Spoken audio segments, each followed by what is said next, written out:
To the Fire Radio, and you're listening to the African Diary Show with Kachi. That's it.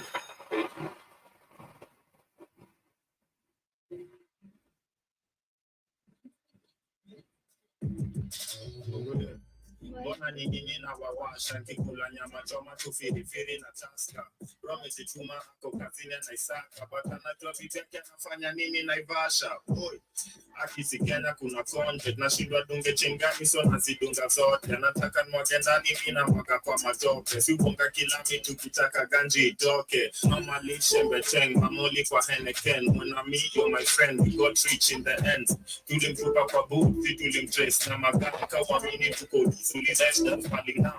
Still my bagla for sure na sisiri. Wala klapo kwa zinjwa kwa CCTV. Roni kimwambia haskina ya sikiziwi. Kasi bizu tanipata nimesare tukimi.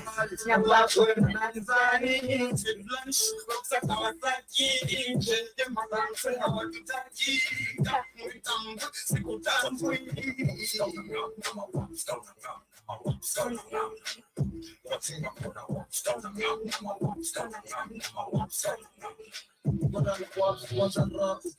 Askari wa msitu gizni ukimbiza maswara after masjid masti ikilost if sit was things na piga baroda na kiwara tumba yoyoto mboya zilizombo tosi tomangoto CBD gizni imara homeboys hapana taka mchezo atina hamna tombo kwa baroda tarakilipi tukishukiza masaa minus swara tunakadingi maombi taki news show mheshimiwa ndaje tena jana What about pieces of beats? How about Gen Z? How about that? What about pieces of beats? How about Gen Z? How about that? Kuna bahati when nanzai chidlansh kuda kawasaki kile masanse hawatutaki kamuitambu sikutambu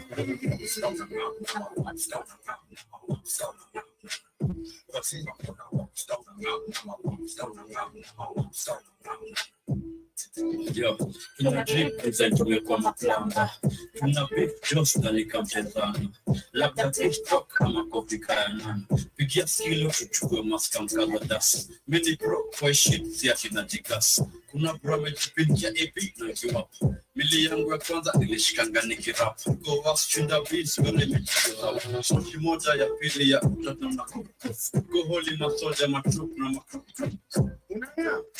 unaya ulidaya tuna kitu una makali na graph yetu na improve speed plan Kawasaki nikikam through kama lightning tukija nikustrike tu kudikita warazi ndo kitu si utu kuna brand when nanzai chidlansh kuda Kawasaki kile masanse hawatutaki kamuitambu sikutambu what's in my corner? We did this all the way to the end. The Fire Radio. you're listening to the African Diary Show with Cathy.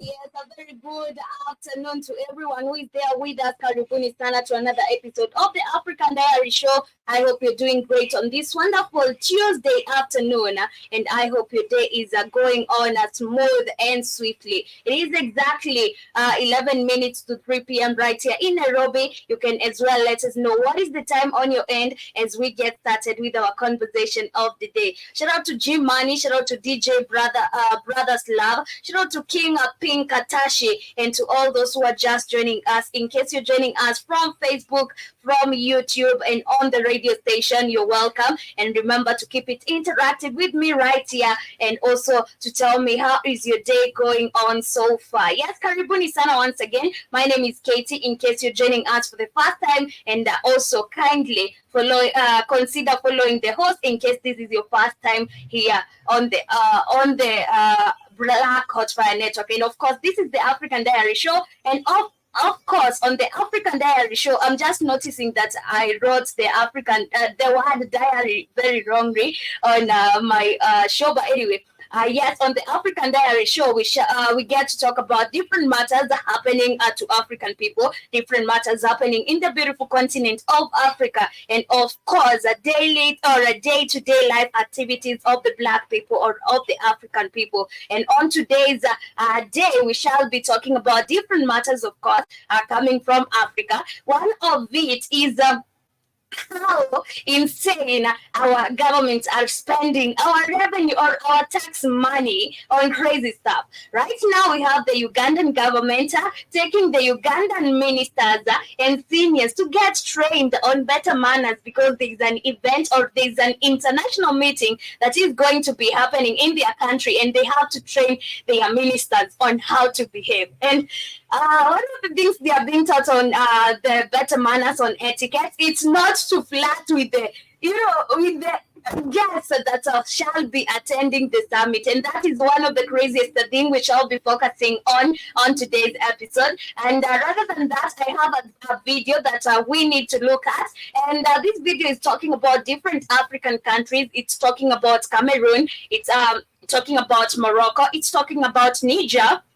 Yes, and most of the African countries. So we shall be looking at that video later on as we get to carry on. And also, I forgot, by the way, guys, to tell you that there was an incident we discussed last week about miners that were the miners that were left stuck in a mining site in Zimbabwe, and they have been that were trapped. Yes, they were trapped after a landslide, and they were all rescued. I forgot to tell you that they were all rescued. And I remember Kay Williams was here with me, telling me to watch a certain documentary on some people who were trapped for like 40 days, or was it 40 days or some few years, and they were all discovered alive. And we thank the Lord that these people are alive. Yes, 15 people or 15 trapped miners were rescued alive. None was hurt, but of course they have to go and get checked. But anyway,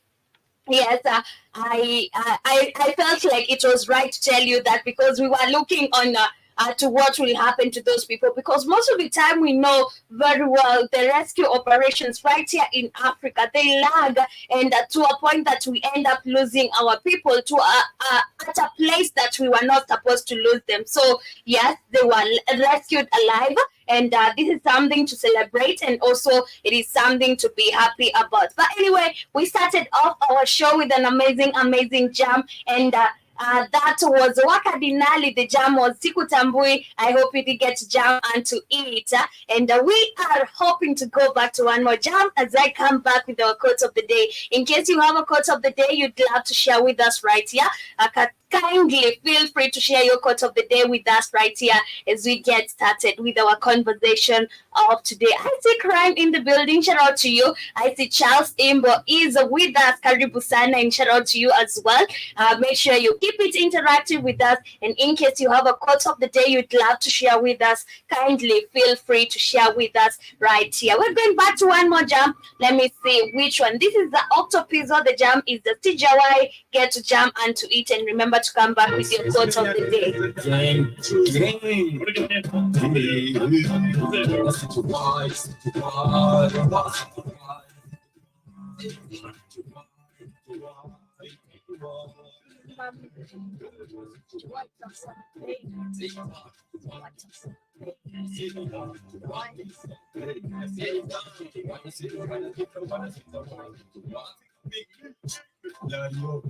Namanani rudi nikobolo reference kwambi amsuka bengoba ekbol ikudani eboba GK serikali migo tot at the range rover I can be one mini tomboy single island I'm with trouble 1990 stinga alikoka cover me stuff age 19 mtani kwa vile walikushajua mini stars madekini kwa na mini stars body na chamini self employed na chibi na sitawaita kwa sana ijamu.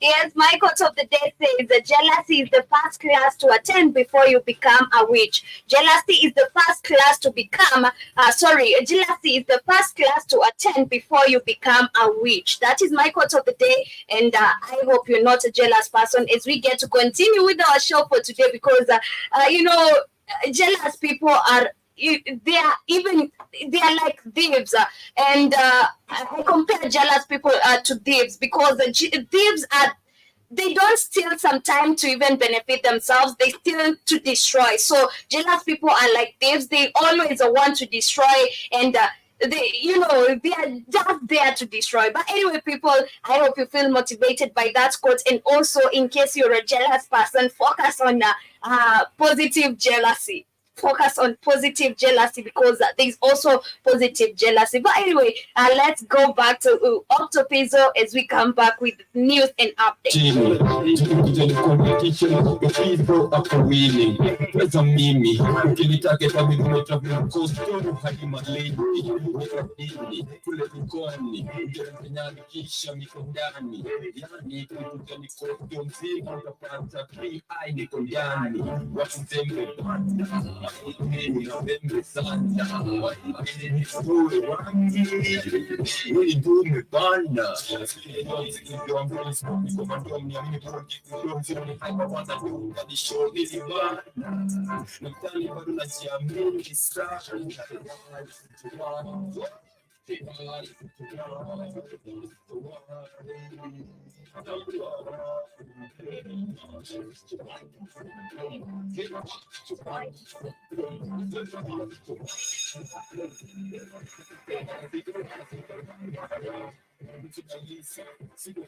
Yes, welcome back. That is Octopizzo. The jam is a Tijawai. I hope you did get to jam and to eat as we're getting started with our conversation right here on the African Diary Show. And starting off our conversation, and this is I'm taking you direct or straight to Mozambique for free. Yes, for free. But anyway, yes, IMF has approved disbandment of $60.7 million to Mozambique, and this is just crazy because I'm also seeing after that there is also Somali getting a benefit of Somali, yes, is benefiting from 4.5 billion debt relief from the IMF, and this is just crazy. The aim has always been indebting African countries. So I'm giving you a relief so that you would be able to come and borrow more. But what is happening is that the executive board of the International Monetary Fund has successfully concluded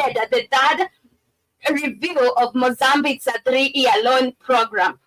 This development enables an immediate disbursement of approximately $60.7 million to Maputo, according to the IMF. And as the latest announcement on Monday, the total disbursement under the $456 million extended credit facility program and sanctioned in 2022 now stand at around $273 million.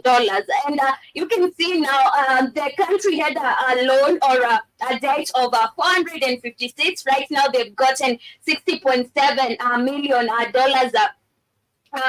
And you know, it's just crazy. It is just crazy. But the IMF affirmed in a statement that the program has exhibited satisfactory performance, citing a notable decrease in inflationary pressures and a notable acceleration in economic recovery. And this is just crazy because it's the same country that was built for a parliament by the Chinese. So no, this is not the same country. Sorry, I'm talking about Mozambique, not Zimbabwe. But anyway, all in all, the aim is, or the goal is to indebt African countries. And it's just crazy with African people how you would believe that these people are working towards helping you, because if they really were working towards helping you, they would be showing ways on which you don't need to borrow their money. They would be showing you on how you don't need their money, but you need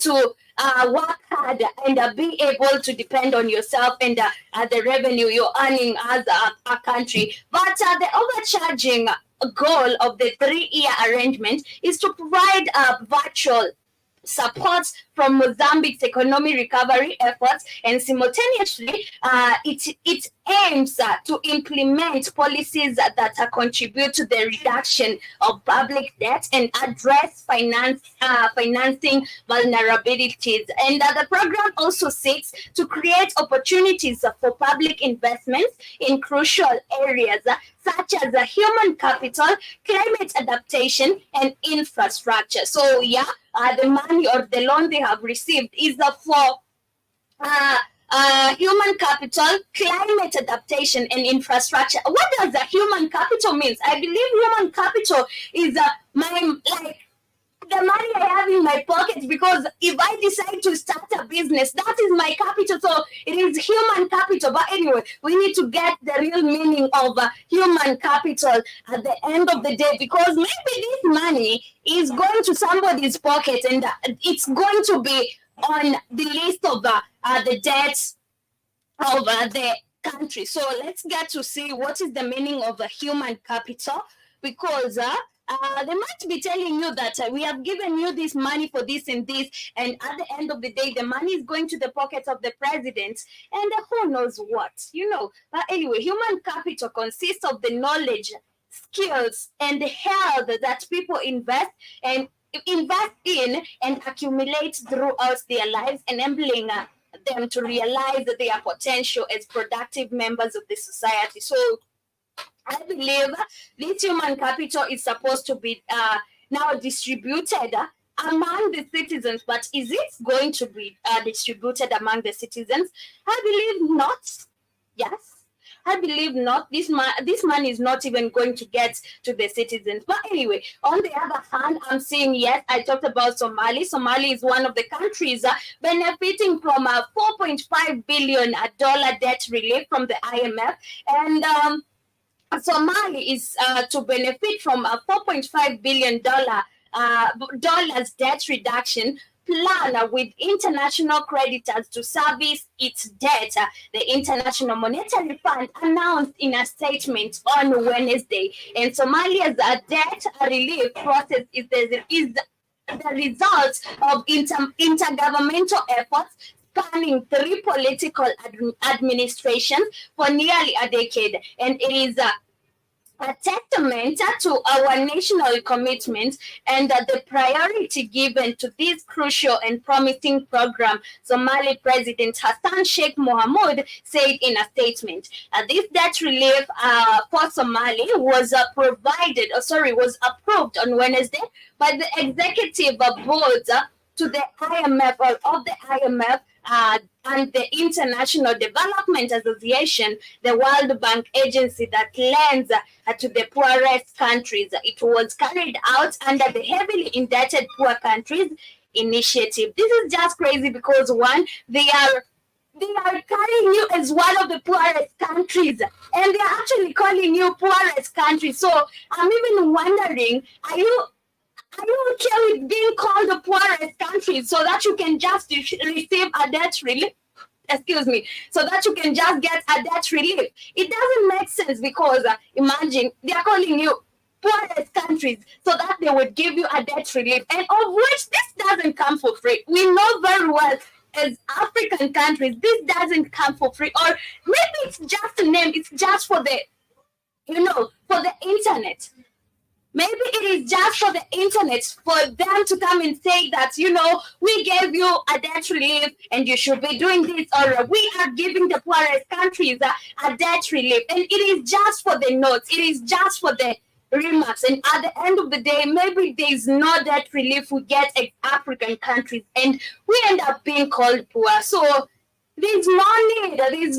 It's like they are helping you. They feel like they are helping you so bad. But anyway, the debt service reduction or interest on these loans was provided by the IMF to the tune of $343.2 million, and IDA to the tune of $448.5 million, and the African Development Fund to the tune of $131 million. Other multilateral creditors contributed $573.1 million, and bilateral creditors and agencies such as members of a Paris Club contributed $3 billion,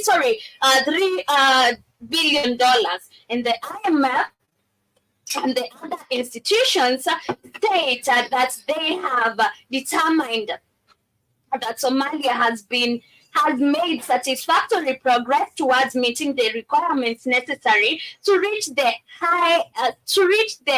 HIPC completion a point. And the IMF added that Somalia had been implementing a poverty reduction strategy for at least a year and had maintained good microeconomic strategy or management.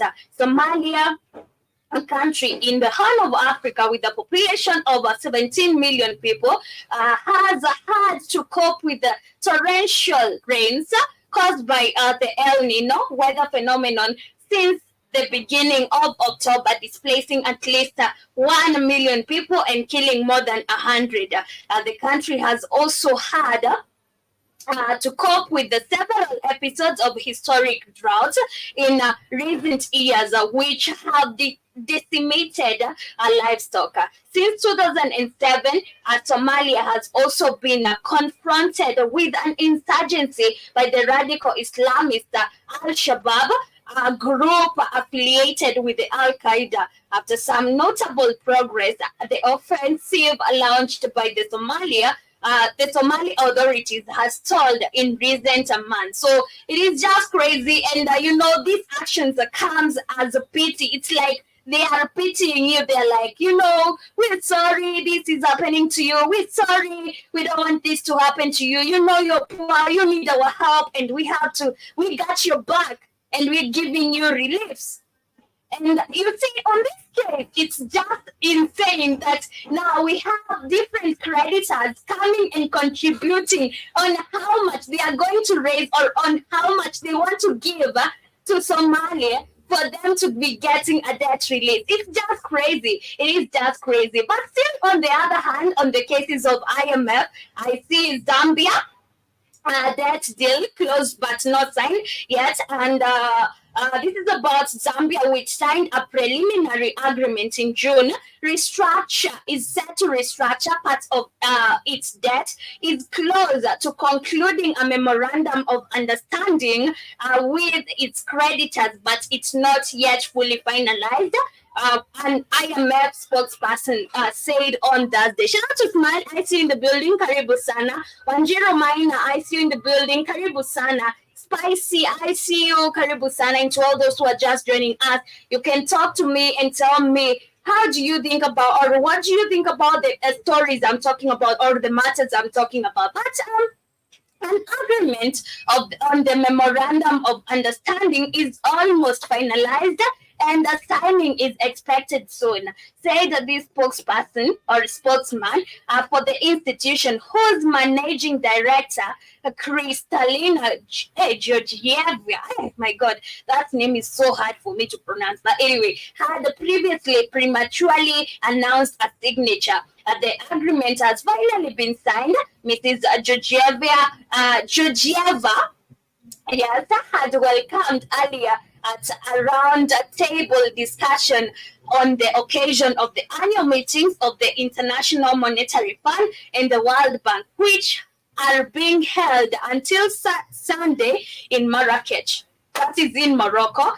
And a source closer to the matter confirmed that the agreement had not yet been finalized, with the signature expected next week.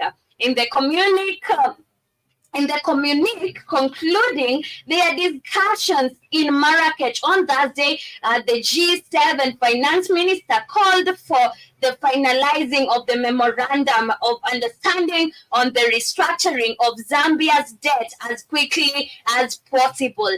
And this will be the final step in validating the agreement in principle signed in June to restructure $6.3 billion debt. Sorry. Yes, it is debt, but it is external debt. So, yeah, 6.3 billion of external debt. That is in dollars.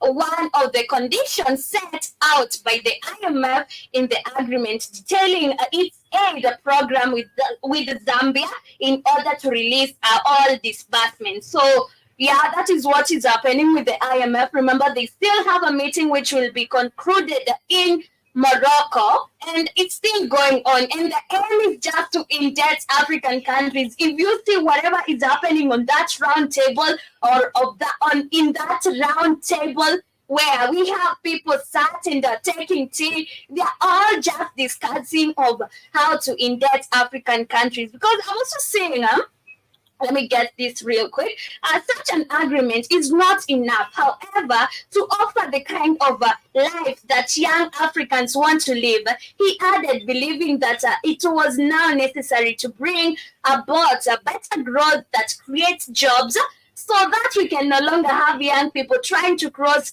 the Sahara and the Mediterranean. Zambia debt, which has exploded in recent years, is estimated to $32.8 billion, of which $18.16 billion is owed to the foreign creditors such as China, its main lender. So you see, it's actually half of African countries are indebted, mostly right here by China. We have Zambia, we have Zimbabwe, we have Kenya. And the goal is always the same, because remember, China is a created country. And this is why it was sent to Africa, to indebt Africa, because a win is a win. Even if I send another person under me, indict you, and I manage, or they manage to lure you to an agreement where we are getting, or I'm getting what I want, a win is a win. But shout out to Duncan Fitz, Asante Sana. Zambia was the first African country to default on its debt in 2020, following an outbreak of the COVID-19 pandemic. It's just crazy, because they have to involve this pandemic, they have to involve everything, the climate change and everything. on these things that don't even talk about such. It's not even concerned about like the IMF. Why is the IMF concerned about the COVID pandemic that happened back then? Why does our debt has to do, or what does our debt has to do with the pandemic, with the climate change? It just doesn't make sense. But that is what is happening with the IMF. We have those three countries. We have the disbursement of how much? $60.7 million to Mozambique. We also have Zambia trying to cross its deal, and also we have Somali getting a debt relief. That is what is happening with the IMF, and those are the three African countries so far. They have mentioned about the loans and the debt, but we shall be getting to look at the matters maybe later before they conclude with their meeting, and I'll be getting to report on what is happening. But anyway, as we carry on to other different matters, I promised you guys that I have a video to share with you, and this video is talking about different African countries. It's talking about Morocco, it's talking about Niger, Burkina Faso, and other African countries. So we have to listen to this video as we get to comment on it, and also as we get to continue with our show for today. In case you're there just joining us, kindly say hello. Just wave and tell me what's popping with you. But anyway, let me share my screen real quick so that we get to the video, and then we get to continue with our show for today before we talk about Uganda, because that is some crazy story coming from Uganda, where ministers are going to get trained using our tax money, or using Uganda's tax money for them to be trained to get etiquette on how to behave when we have foreign meetings, or when the foreign summit will begin in Uganda, because it's coming. There's a summit coming to Uganda, and this is why these ministers are being taken for training. But anyway, this is my video. Hi, Super Tunda. Hi to you too. Thank you sana for joining me. Let me confirm if you guys can see my screen. Okay, here it is. Only Black Africa, but the entire world. Morocco is an African country. However, people find it hard to believe because of Morocco's lighter skin and the Arab language they speak. It's just like Libya, how it was inhibited by these Arabic people, and we also have a country like Tunisia. It's in Africa, but people find it hard to believe that this is an African nation, because we have the race over there. It's not African. We have Arabic people over there. Genes say everything, and Moroccans are proven to be brothers of the Black Africans. After the coup in Niger, Mali, and Burkina Faso, Black African countries like Nigeria started to leave their side. They went to even extremes and imposed sanctions, becoming Western puppets. That's what made things worse for Mali, Niger, and Burkina Faso, because they are landlocked, and sanctions cut them off from the entire world, especially for trade. That's when Morocco came in, surprising everyone. But what did it really do? Did it side with the ECOWAS and Nigeria, becoming a puppet, or something else? Let's find out.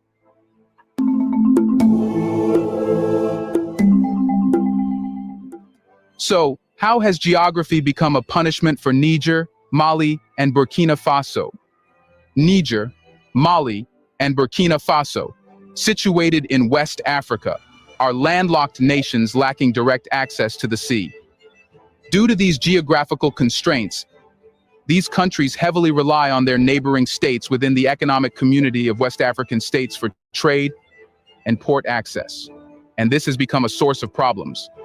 In response to recent military coups in these three nations, ECOWAS, as a regional bloc, imposed sanctions to address political instability and governance concerns. While these measures aim to tackle the issues arising from the coups, an unintended consequence was the suspension of trade activities, leading to economic and humanitarian crises in Niger, Mali, and Burkina Faso. The sanctions have disrupted trade and limited access to ports, presenting significant challenges for these landlocked countries in importing and exporting goods.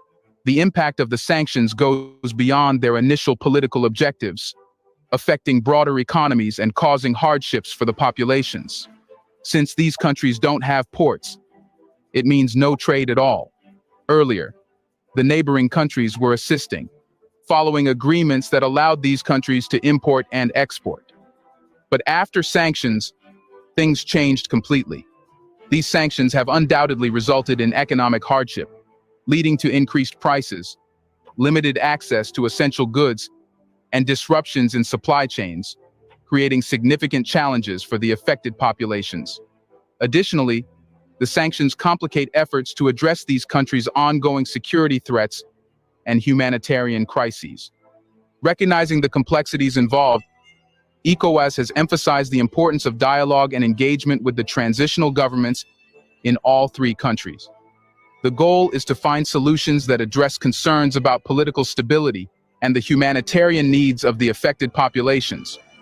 In other words, sanctions are being used as a tool to pressure these countries, especially Niger, to reverse the coup. Western nations like France want this, which is why they support ECOWAS sanctions. But what have been the impacts of the sanctions on Niger, Mali, and Burkina Faso? The imposition of sanctions on Mali, Niger, and Burkina Faso in the aftermath of military coups has exposed vulnerabilities. The suspension of trade with neighboring ECOWAS countries has abruptly halted economic activities, significantly reducing both imports and exports.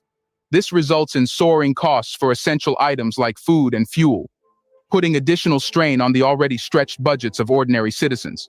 Supply chains, constricted by the trade freeze, struggle to replenish essential goods, leaving stores with empty shelves and dissatisfied customers. With economic activities grinding to a halt, jobs disappear, leaving families grappling with unemployment and income loss. In terms of humanitarian challenges, a combination of escalating prices, disruptions in supply chains, and economic hardships has plunged vulnerable communities further into the depths of food insecurity. Limited access to essential medicines and healthcare services. This is a very long video, but we shall not get to the end of it. We shall listen to part of it, and then we shall get to conclude about it, and then later we get to continue with the other different matters. Hangs the well-being of citizens in the balance. The economic fallout poses a threat to educational institutions, endangering the education and future prospects of numerous children. Security and political concerns revolve around the difficulties imposed by sanctions, cultivating seeds of anger and discontent among populations, potentially fueling further instability. Sanctions may act as an impediment to diplomatic engagement with transitional governments, impeding progress toward peaceful and democratic transitions. Prolonged instability and economic despair can create fertile ground for extremist groups, posing security threats to the entire region. But what has Morocco done that has attracted attention? Well, during the memorial of the 48th anniversary of the Green March, King Mohammed VI expressed Morocco's willingness to offer road, port, and rail infrastructure to Sahel countries.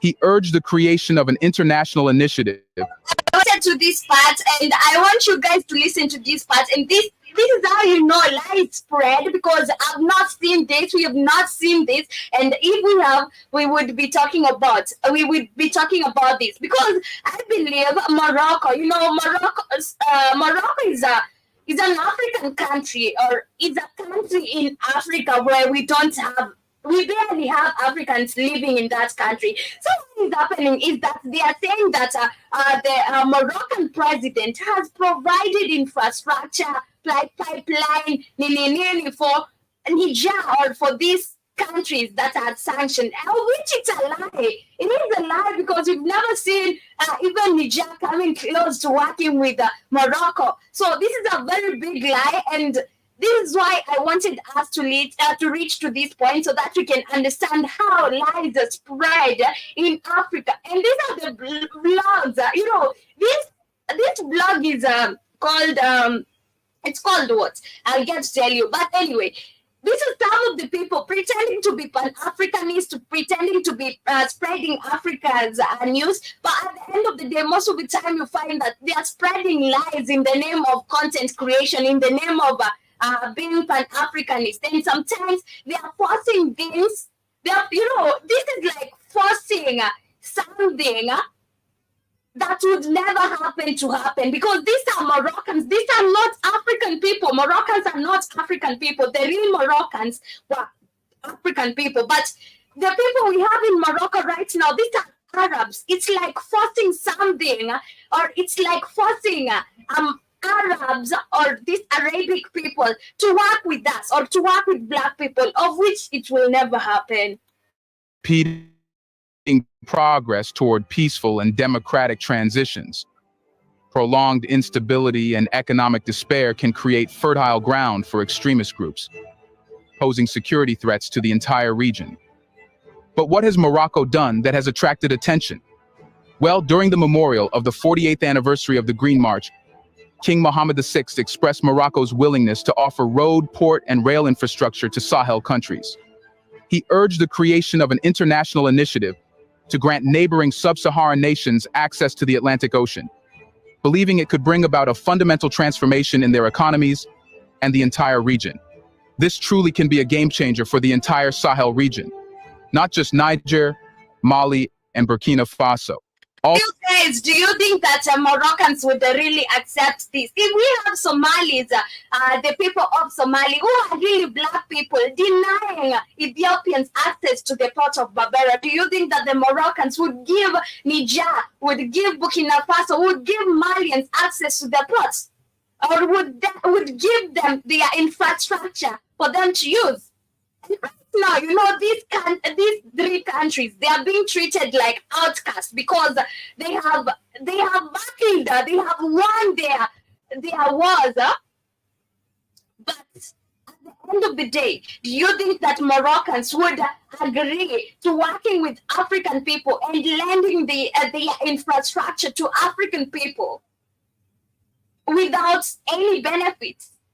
It's either you give them your resources, they give you the infrastructure, but there's nothing like that. I think Malcolm X is asking, what am I saying? I'm talking about Morocco working with African countries, working with Niger, Burkina Faso, and Mali. And I'm asking, do you think that Morocco would lend its infrastructure to these three countries and if they are not getting anything, do you think that this would ever happen? Also, it's essential that Morocco offers this access to the entire Sahel region, avoiding favoritism. It's the only way Niger, Mali, and Burkina Faso can be welcomed to cooperate with other African countries, even if the major reason behind the initiative has been these three countries. The initiative is for all. You should know that despite the Sahel region's wealth in resources like oil, gold, and uranium, corruption and militant threats have led to prolonged conflicts and poverty. King Mohammed VI stressed the need for a cooperative and shared development approach to address Sahel's challenges, extending beyond security and military measures. The moment you hear about Sahel and about helping these people come out of poverty, come out of war, they want the resources.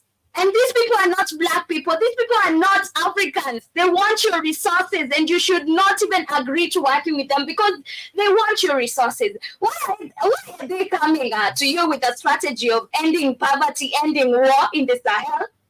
You never asked for their help, but they are coming to you, telling you, we could help you end the war in Sahel. But you never asked for their help. And you think that this comes from a good place?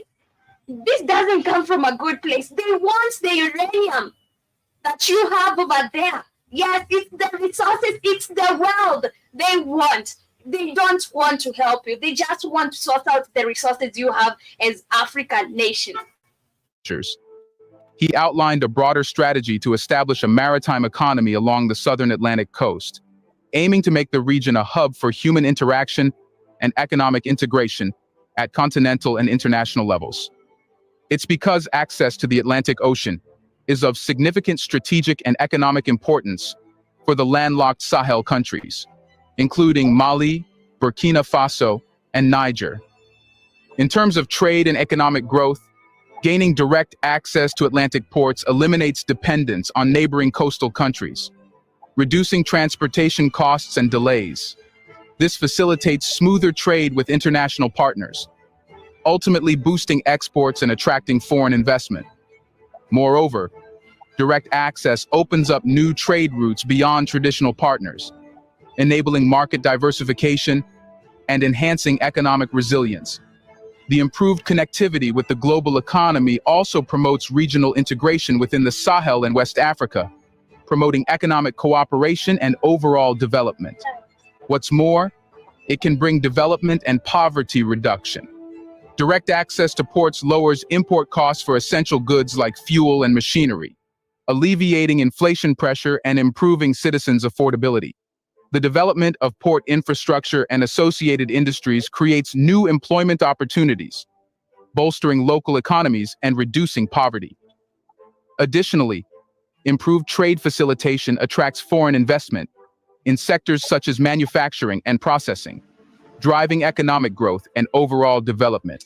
In terms of security and geopolitical importance, direct access to Atlantic ports diminishes reliance on neighboring countries for vital imports, potentially mitigating political pressure and enhancing strategic autonomy.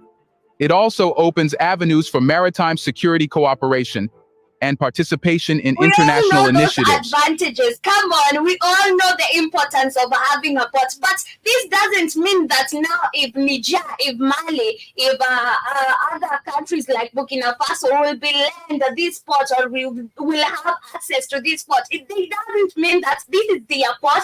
They don't have control over what is passing over that port. They only have control of what they have been allowed to pass via that port. So at the end of the day, even when you're talking about the importance of having a port, look at the landlocked country. They don't enjoy the importance of having a port because they don't have one. And once they are given access to that port that is not theirs, it doesn't mean that completely the port is theirs. But I see Super Tunda Music is saying the first step they take is destabilizing the country's economy through political instability. Of course, and this is what they are trying to do. They are coming to you, lying to you. We would lend you a port. We would lend you infrastructure. We would give you this and this. We will help you fight terrorism that is in the Sahel region. And we are willing to help and work with you. But this is a lie. A white man is always a white man. These are Arabic people. Now, how would you want to, this would be so sad if Niger, Burkina Faso, and Mali decided to believe these people because they know very well we were from the other hand or the other side of the French people. We've gotten free from the French, and right now we want to hand over ourselves to another different colonizer. And that would be fascinating, and that would be very, very bad. But I think Tunda Music is saying ensuring that a particular country is divided. Of course, this is what they do.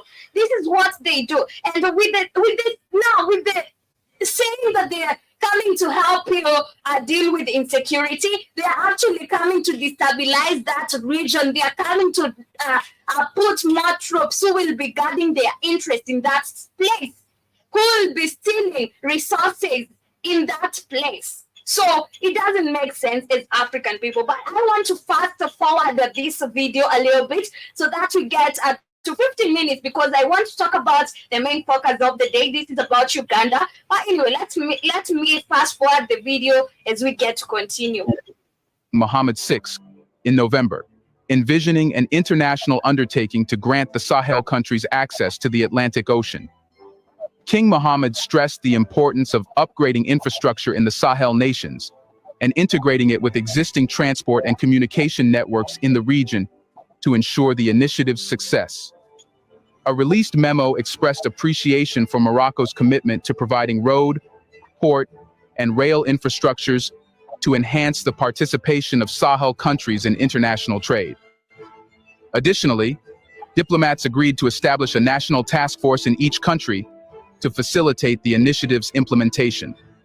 Foreign Minister Nasser Bourita of Morocco, along with counterparts Abdoulaye Diop of Mali, Bakari Yao Sangare of Niger, Karamoko Jean, Marie Traoré of Burkina Faso, and Abakar Kourma of Chad, gathered to discuss the royal initiative, emphasizing regional and international collaboration to facilitate Atlantic Ocean access for Sahel nations, as proposed by King Mohammed VI.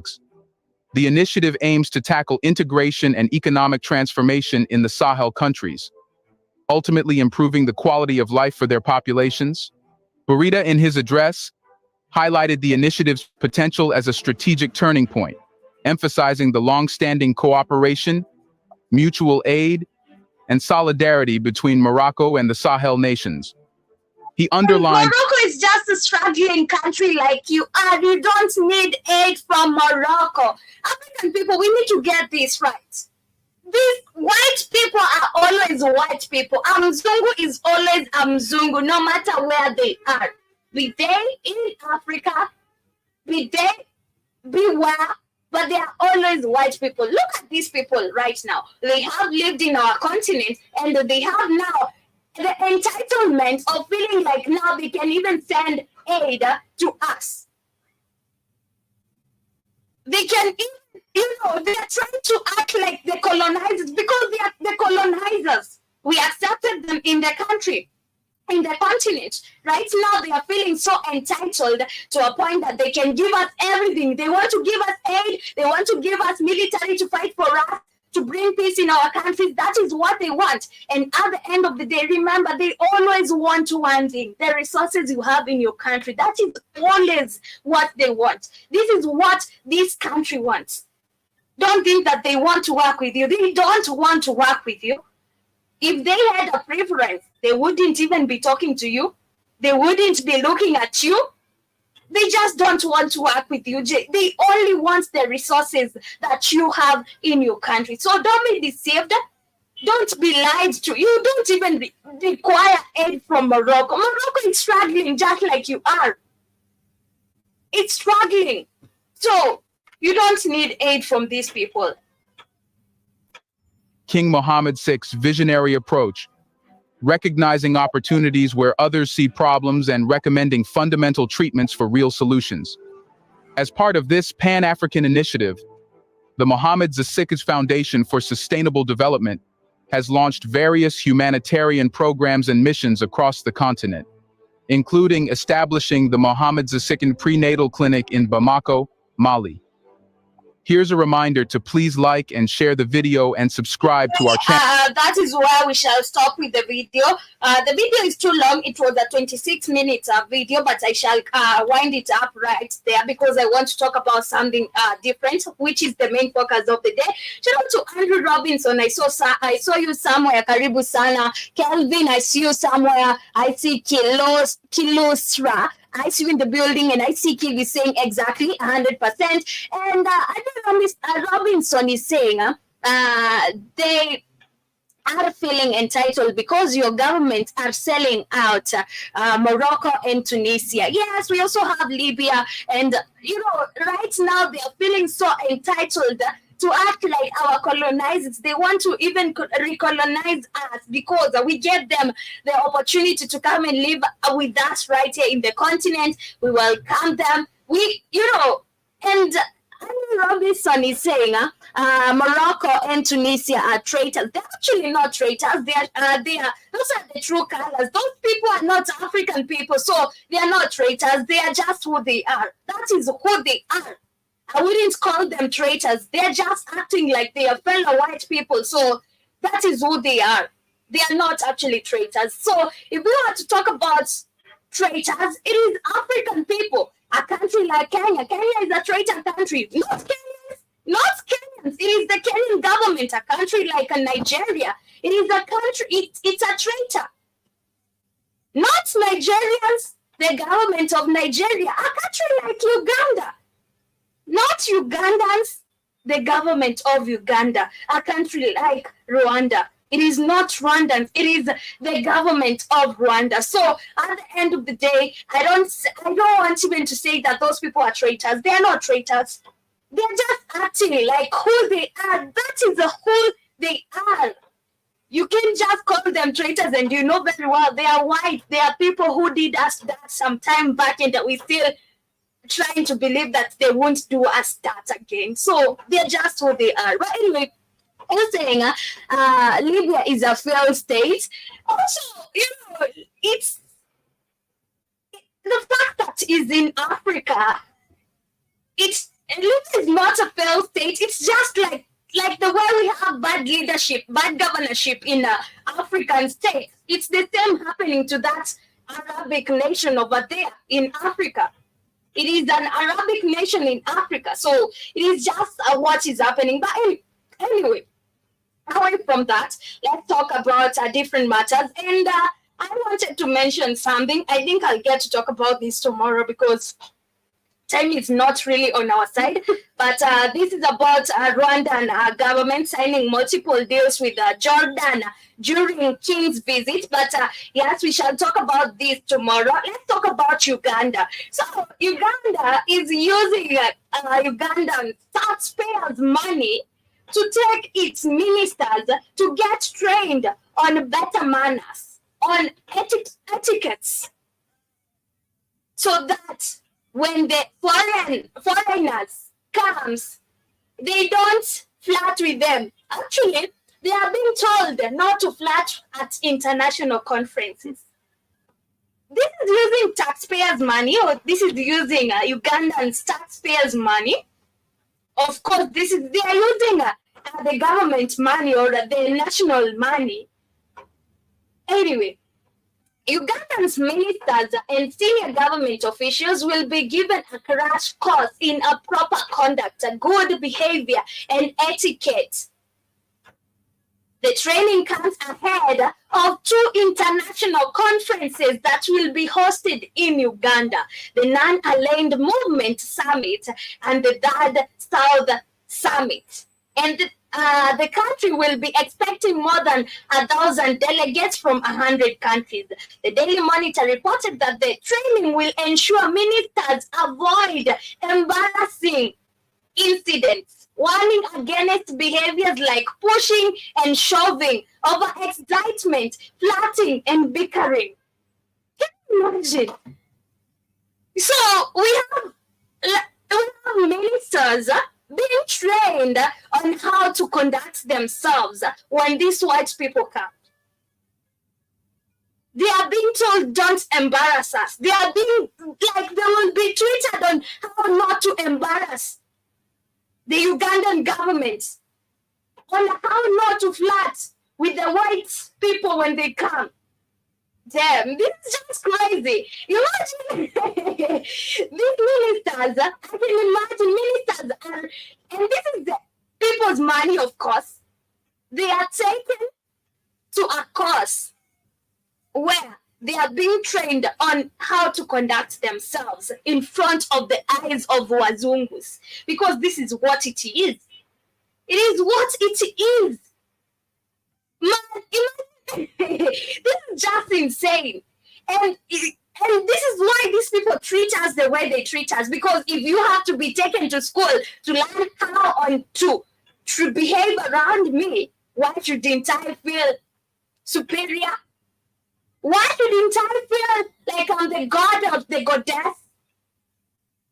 Of course I would, because if you have to go to school, if you have to go back to learn on how to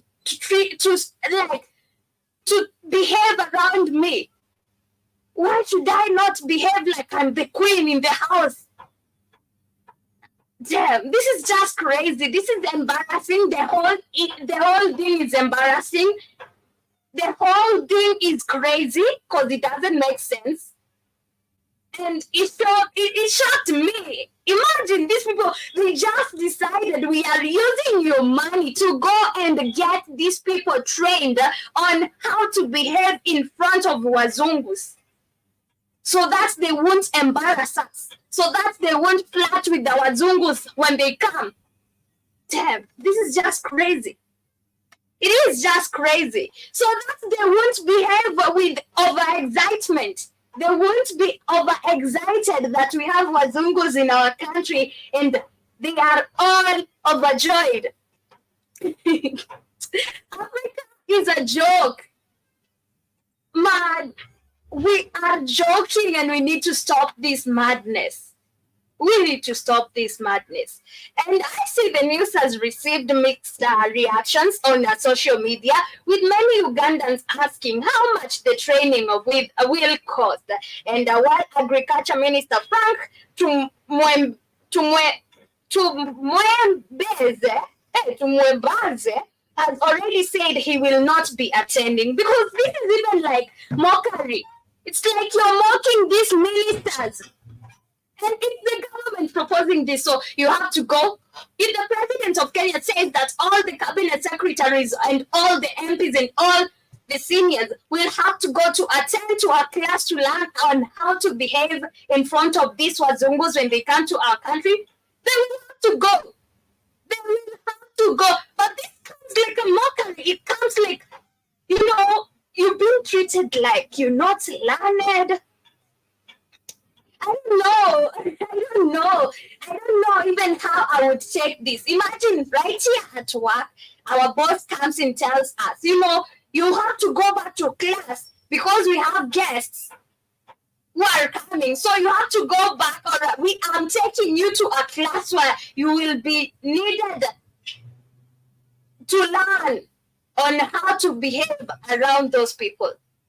What do you mean? This is common behaviors. This is how you behave around normal people. Why do I need to go back to school to learn on how to behave around these people? Just because they are Zungus, and this is why they feel so overpowered. They feel so entitled over us.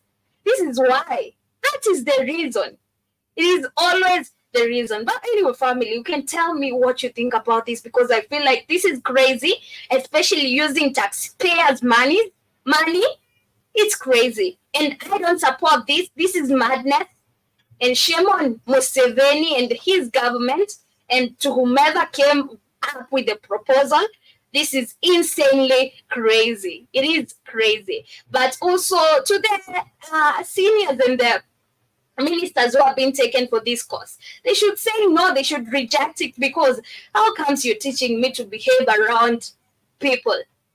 Well, I have been lived for more than 30 years and I've been living around people. How comes that today you want to take me to a class to teach me how to behave around people? But anyway, my people, I see Kid is saying exactly 100% Katie. And also I see Andrew Robinson is saying, no, you have to say the things as they are. NATO and stroke USA and allied Gaddafi, and he wanted to wake Africa. Yes, they did. And also you're saying them, Kid is saying them. And also you're saying exactly 100% Katie. Yes, man, it is just crazy. If you joined when I'm leaving, man.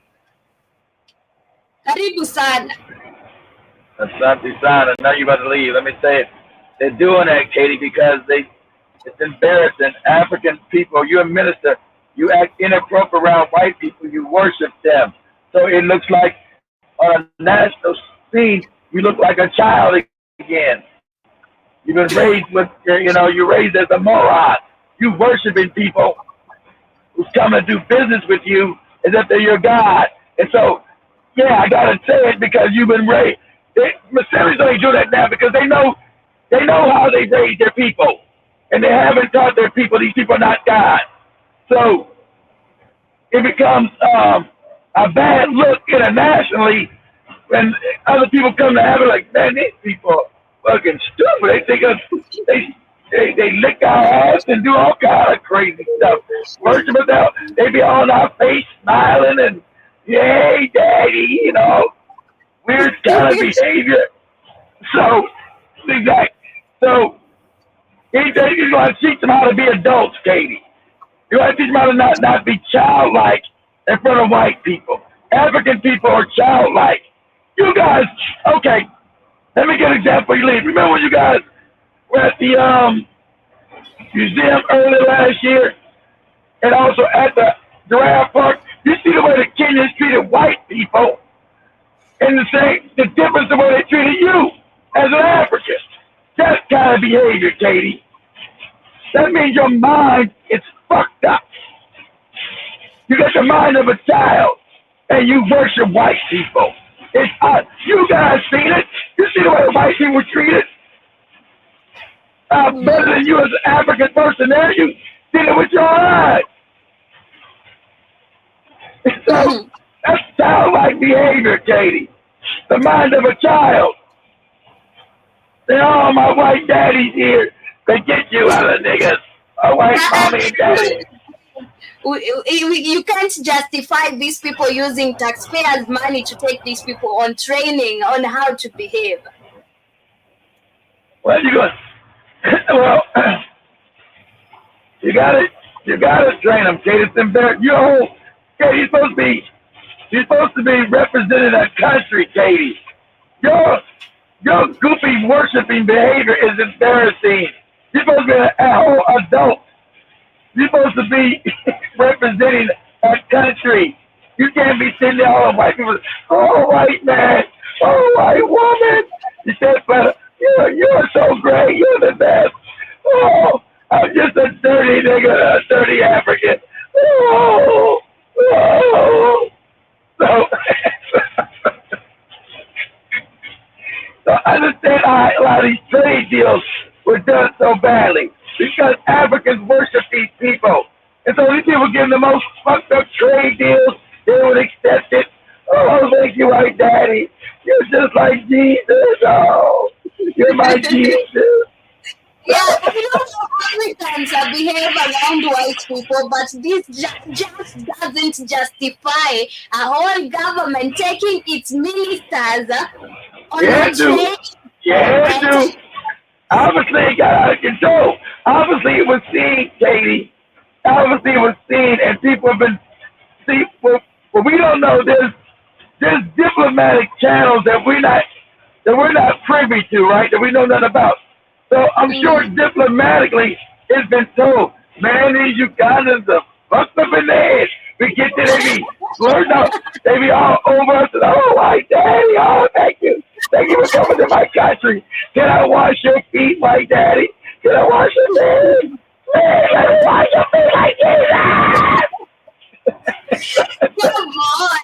The normal people cannot behave like that, and the ministers too. Man, come on. Exactly. That's why they got so much of training. It's embarrassing. It's absurd. So that's why they doing it, Katie. It's out of control. So listen. I want to go back to that when I was in Tanzania. That's why that white man was shot. That you guys didn't worship him. You guys understand the African behavior, Katie. It's inappropriate. You seen it? Like I said, you seen it when you guys go to function and you got white people and black people. You see how Kenyans treat white people, then they treat their own black people? It's inappropriate behavior. You a government official and you doing it? Man, you got the mind of a child. You got the mind of a child. So I'm gonna try to instill. I'm gonna say, Kate, listen here. You're a whole adult. You can't be treating the white people like they're God. They're just like you, okay? They're just white. They're not better than you. But they get it. They look like it. People, we need to do better. We need to behave well for these trainings because now they are using our money. They're using our money and this is so inappropriate. But at the end of the day, we need to train ourselves on how to behave on you gotta, people will take advantage of you, Katie, when you work. People take advantage of you when you're weak and you worship them. I'm even embarrassed on behalf of Uganda if this is what they do. That's what all African is in Uganda. Shit. Nigeria probably worse than Uganda. They just ain't done nothing about it. Go to Nigeria, Charlie, act around white people. You see, Joey showed you that church when them Nigerians had a white person. They're like, oh my God, we got white people in the church. Oh my God!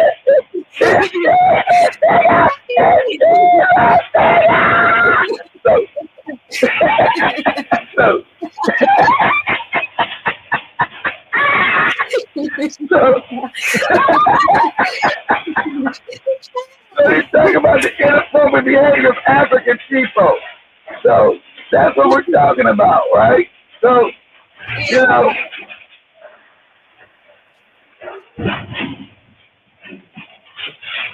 Anyway, kids, let's get to the video. People need to behave better. Man, you need to do better. Stop embarrassing yourself because this is not even art. You are embarrassing yourself and the African people at the end of the day. But family, we are coming to the end of our show for today. That has been much the love. African. Much love. Hope to see you later on the word of the streets. Gang.